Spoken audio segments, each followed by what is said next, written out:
Olá, boa noite. Também pode ser boa tarde ou bom dia, não sei que hora você está vendo esse vídeo. Fato é que nós estamos indo para mais um vídeo da série de estudos sobre disciplinas espirituais. E nós estamos falando sobre as disciplinas espirituais de abstenção. E já falamos sobre a solitude, sobre o silêncio. Hoje eu gostaria de falar com vocês sobre o jejum.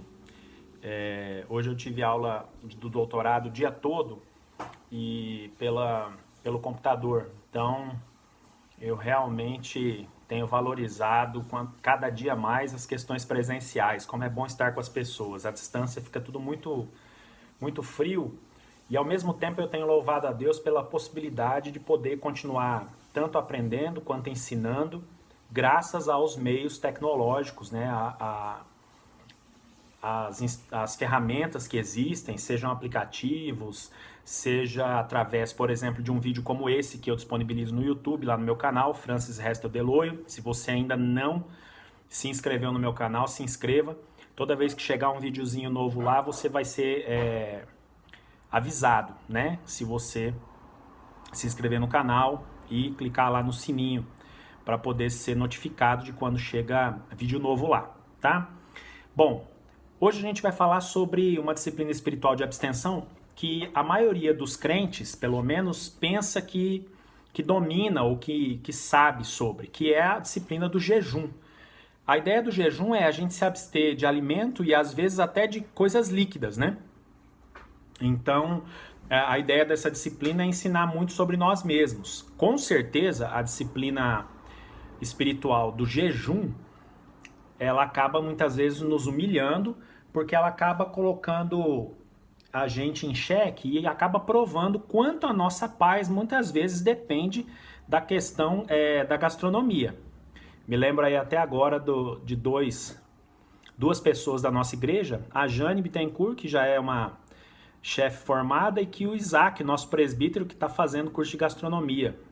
Confesso que vocês me causam uma certa inveja santa, porque com certeza é uma das áreas que eu gosto muito. Eu gosto de ir para a cozinha e isso me traz muita satisfação. É para mim, um bom momento de entretenimento e lazer ir para a cozinha. Então, Jane, Isaac, quem sabe eu não sigo os passos de vocês, né?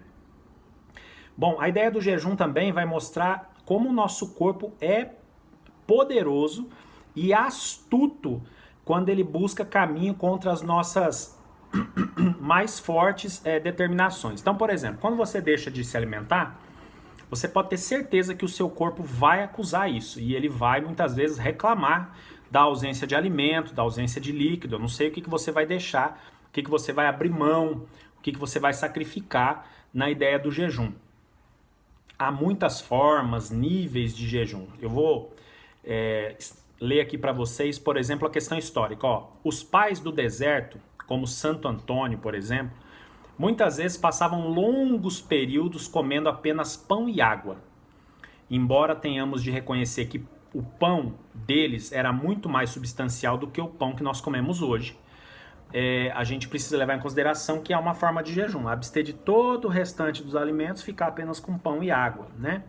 A gente vê aí Daniel, por exemplo, e seus amigos, lá em Daniel, capítulo 1, verso 12, Daniel e seus amigos que não quiseram comer as iguarias do rei e nem beber vinho. Eles comeram apenas vegetais e beberam água, né? A gente também tem lá em Daniel 10, verso 3, uma outra ocasião, quando Daniel não comeu nada saboroso, nem carne, nem vinho, ele também não provou. E ele não usou nenhuma essência aromática até que se passassem as 3 semanas que ele propôs. Está lá em Daniel 10, 3. Então, a ideia do jejum é você abrir mão, você sacrificar, você renunciar. Na maioria das vezes tem a ver com alimentos, sólidos ou líquidos, mas também a gente pode abrir mão e jejuar em relação a outras coisas. No século XXI tem muita gente fazendo jejum de celular, jejum de WhatsApp, jejum de redes sociais. Eu tô para dizer que está sendo mais difícil abrir mão das redes sociais, dos smartphones, celulares, WhatsApp da vida, do que abrir mão de alimento. Hoje em dia as pessoas estão com mais dificuldade de fazer um jejum de rede social, ainda mais na quarentena, ainda mais em isolamento social, que talvez a única forma que a gente tenha de se relacionar com as outras pessoas seja através do uso da internet, da tecnologia e das mídias sociais, né? A gente tem lá em Mateus 4 também uma época de preparação para enfrentar a tentação e Jesus poder então iniciar seu ministério, e ele jejuou por mais de um mês, está lá em Mateus 4. Então é o início de uma preparação para enfrentar as tentações, e interessante que ele estava jejuando há mais de um mês, e Satanás então o tenta, né? Fala para transformar as pedras em pães, e eu não sei você, mas quando eu estou algum tempo sem comer, para começo de conversa, o pior horário, o momento para você ir no supermercado fazer compra, quando você está sem comer e está com fome. A tendência é você gastar muito mais, porque parece que a gente tem vontade de tudo, né? Qualquer cheiro que o vizinho começa, parece que o dia que você vai fazer jejum, o vizinho, a vizinha começa a fritar aquele bife acebolado maravilhoso, no dia que você resolveu fazer jejum. Parece que no dia que você resolveu fazer jejum, seu estômago quer comida de qualquer jeito, ele quer alimento. Então, a ideia de jejuar é a ideia de sacrificar mesmo a carne para que você possa elevar o seu espírito, né? E essa é a ideia, fortalecer o espírito porque está enfraquecendo a carne. O jejum confirma nossa total dependência de Deus, quando a gente consegue encontrar no Senhor Jesus uma fonte de sustento além do alimento, é um sustento espiritual. Com isso, a gente consegue aprender pela experiência que a palavra de Deus para nós é uma substância vital. Quando você decidir fazer jejum, apegue-se em oração e meditação na palavra. Isso vai te ajudar a vencer nessa disciplina espiritual de abstenção, o jejum. Em Mateus 4,4 a gente tem que a vida nos é dada não só pela comida, né? Não só pelo pão, mas também pelas palavras que procedem da boca de Deus. Porque quando Satanás tenta Jesus para transformar as pedras em pães, ele diz assim, olha, nem só de pão viverá o homem, mas de toda palavra que procede da boca de Deus, tá certo? Então nós precisamos fortalecer essa questão também. Em João 4, versos 32 e 34, nós temos também que uma comida para comer que o mundo nem conhece. Jesus é o pão da vida. Nós temos essa comida para poder comer, para se alimentar. Quando Jesus se encontra lá com a mulher samaritana, e ele diz que, e ele pede água, e ela tira e fala, olha, eu tenho uma água que quem dela beber jamais terá sede, é a mesma ideia. Jesus é o pão que desceu do céu, é o alimento final e substancial necessário para todo ser humano. Ou seja, portanto, jejuar a Deus, ao Senhor Jesus, é também poder festejar a pessoa de Deus e a sua vontade. Porque nós estamos assim dizendo, eu abro mão daquilo que é carnal, aquilo que é físico, por causa daquilo que é espiritual, das coisas que vão elevar o meu espírito. Nós temos também lá em Mateus 6, 16 a 18, um texto interessante. Quando Jesus nos instrui a não parecermos preocupados e tristes quando jejuamos. Mateus 6, 16 a 18. Ele não está dizendo para a gente enganar os que estão à nossa volta, não é disso. No lugar disso, o que o Senhor Jesus está ensinando é que nós, quando jejuamos, nos sentiremos bem, porque realmente não ficaremos tristes. Aquilo vai nos trazer satisfação. Ou seja, toda vez que você jejuar e isso te fizer mal, te fizer ficar carrancudo, triste, é melhor você não fazer o jejum. Porque você não entendeu a dinâmica do jejum. A dinâmica do jejum não é para passar fome. A dinâmica do jejum é para enfraquecer a carne, fortalecer o espírito e assim agradar a Deus. E isso vai nos alegrar. Em lugar de entristecer, isso vai nos trazer alegria. Lucas 12, 33 é um outro texto interessante. Lucas 12, 33. A gente acaba, a partir desse texto, descobrindo que a vida é muito mais do que alimentação. É claro que eu gosto de me alimentar. Tem pessoas, por exemplo, que tranquilo ficar sem comer, não tem problema com isso. Eu gosto, tanto que eu gosto de cozinhar. Normalmente quem gosta de cozinhar gosta de se alimentar. Talvez você seja assim também. É gostoso participar da mesa. Aliás, existe a teologia da mesa de Jesus. Ele gosta de reunir as pessoas para alimentar juntos, né? Tanto que a ceia é instituída a partir de um momento conjunto à mesa. Só que a ideia do jejum é mostrar que o nosso ventre não é o nosso Deus. E aí tem alguns textos de apoio que são interessantes. Filipenses 3,19, Romanos 16, 18.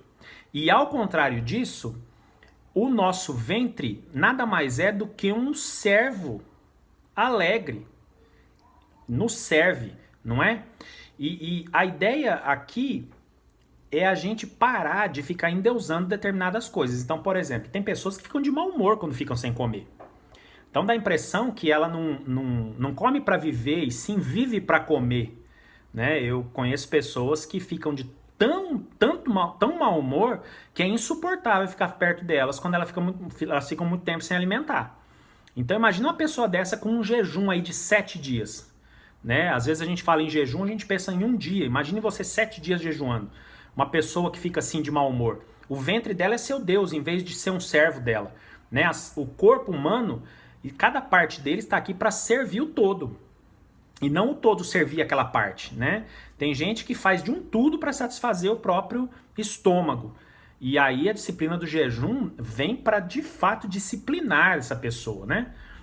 O jejum é uma das mais importantes formas de se praticar a renúncia exigida a todo aquele que deseja seguir a Cristo. Isso está lá em Mateus 16, 24. Porque você vai abrir mão de algo básico. Lá na hierarquia das necessidades do Abraham Maslow, que é uma pirâmide que tem na base as necessidades fisiológicas. Dentro das necessidades fisiológicas, como respirar, tem a necessidade de se alimentar. Então, é uma necessidade básica do ser humano. Quando você abre mão disso, você vai elevar o seu espírito naturalmente.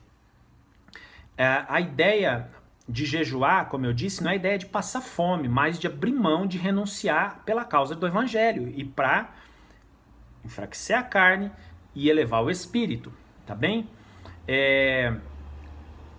Eu gostaria aqui de ler uma frase que eu separei, ó. Quem melhor sabe sofrer, maior paz terá.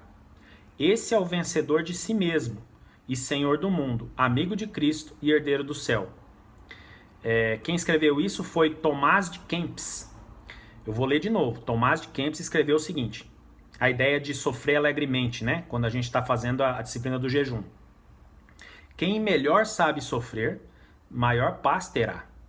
Esse é vencedor de si mesmo e senhor do mundo, amigo de Cristo e herdeiro do céu. Olha que frase interessante.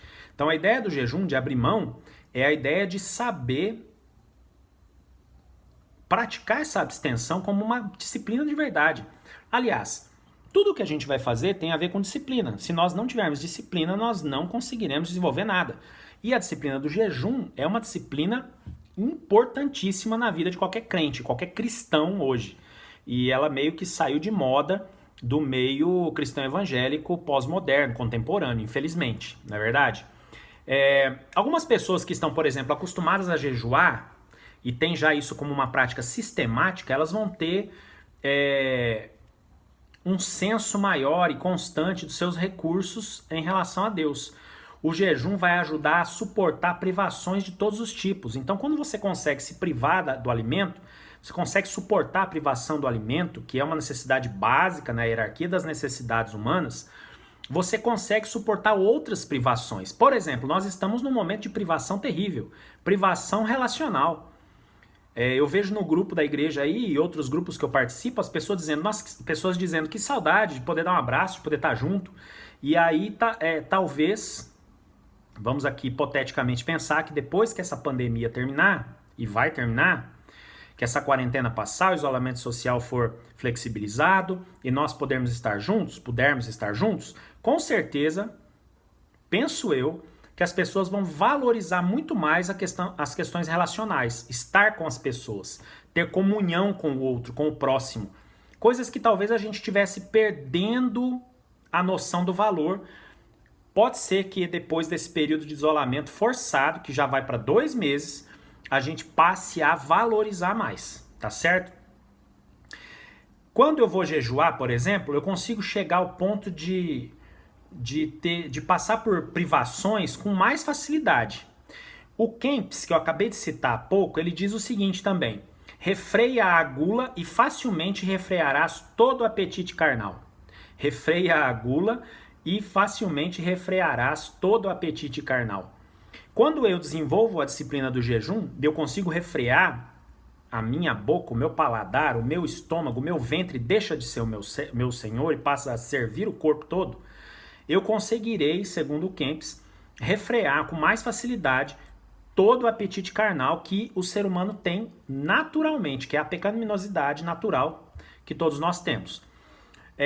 O jejum, por exemplo, vai ensinar temperança, autocontrole, tem que se controlar, não é? Principalmente quando o vizinho começa a fritar bife. E aí vai acabar ensinando o quê? Moderação e abstenção em relação a todos os nossos impulsos básicos e naturais que todo ser humano tem. Desde que o alimento tem grande influência na nossa vida, os efeitos do jejum vão acabar se difundindo por toda a nossa personalidade. E aí eu gostaria de citar dois textos, um que é Salmo 131:2, Salmo 131:2 e 1 Timóteo 6:6. E eu vou ler uma frase. No meio de todas as nossas necessidades e desejos, experimentamos o contentamento de uma criança recém-amamentada por sua mãe, como tem lá no Salmo 131:2. E de fato, a piedade com contentamento é grande fonte de lucro. Piedade com contentamento é grande fonte de lucro, como 1 Timóteo 6:6. Então, quando eu entendo essa dinâmica, não é, dessa piedade com contentamento, que acaba sendo grande fonte de lucro, 1 Timóteo 6:6, eu entendo a importância da disciplina espiritual de abstenção, jejum. E eu passo a fazer isso não como uma barganha em relação a Deus. O jejum não é uma barganha em relação a Deus. Olha, eu vou jejuar para conseguir tal bênção. Eu vou fazer uma campanha de oração e jejum para ser abençoado, para conseguir uma resposta em uma determinada causa. Não é para isso que serve o jejum, né? Quando eu faço essa troca, eu estou barganhando com Deus, estou negociando com Ele. Então, se eu sou capaz de jejuar e orar, então Deus vai me responder? Então, a resposta de Deus se dá a partir da minha capacidade. Então, é meio antropocêntrico, né? O homem, o ser humano no centro, né? Não é por aí a ideia do jejum. O jejum é uma disciplina difícil de se praticar, né? Ela precisa de muita atenção para ser praticada, mas ela não pode ser uma troca, uma barganha, um negócio. Eu não posso negociar com Deus. Meu Deus, nosso Deus, não é um Deus de negociação. Ele é Senhor soberano sobre tudo e todos. Uma outra frase que eu separei. Mesmo quando jejuamos como parte da oração ou do serviço, não podemos permitir que isso concentre e esgote a nossa atenção. Tá certo? Então, volto a frisar. A ideia do jejum não é para trocar com Deus, não é para barganhar com Deus. Muito pelo contrário. É para enfraquecer a carne, fortalecer o espírito e isso, de maneira disciplinada, fazer com que eu me desenvolva enquanto crente, enquanto servo, serva de Deus, enquanto cristão. É para isso que serve o jejum. Quando eu uso, vou repetir, quando eu uso o jejum para barganhar com Deus, é igual pagar promessa, né? Se Deus me der tal coisa, eu vou subir as escadarias de joelho, né? Ou melhor, eu vou caminhando daqui em Goiânia para que Deus me dê uma bênção. Posso, em vez de fazer isso, dizer eu vou jejuar uma semana para que Deus atenda a minha oração. Eu estou barganhando da mesma forma. É como pagar promessa, não é por aí. Isso não é nada cristão protestante. Não é nada cristão protestante. Nós precisamos entender então a dinâmica do jejum. Eu vou ler uma última frase, um pouco longa, mas importante antes de finalizar nossa breve reflexão na disciplina espiritual de abstenção, jejum. A frase é a seguinte: quando uma pessoa escolhe jejuar como uma disciplina espiritual, deve praticá-lo bem o bastante para se tornar experiente, porque somente a pessoa que é habituada ao jejum sistemático como disciplina pode usá-lo efetivamente no serviço direto a Deus, em tempos especiais de oração ou em quaisquer outras atividades. Vou repetir. Quando uma pessoa escolhe jejuar como uma disciplina espiritual, deve praticá-lo bem o bastante para se tornar experiente. Por quê? Somente uma pessoa que é habituada ao jejum sistemático como disciplina pode usá-lo efetivamente no serviço direto a Deus. Não é na barganha, é no serviço direto a Deus, em tempos especiais de oração ou em quaisquer outras atividades. Então a ideia do jejum é que eu me fortaleça espiritualmente para servir a Deus, que eu possa servi-lo com mais vigor, como um soldado do exército de Cristo, para que eu possa, em tempos especiais de oração, me lançar aos pés de Jesus, uma vez que a carne está enfraquecida e o espírito está fortalecido, em sintonia com Deus na oração.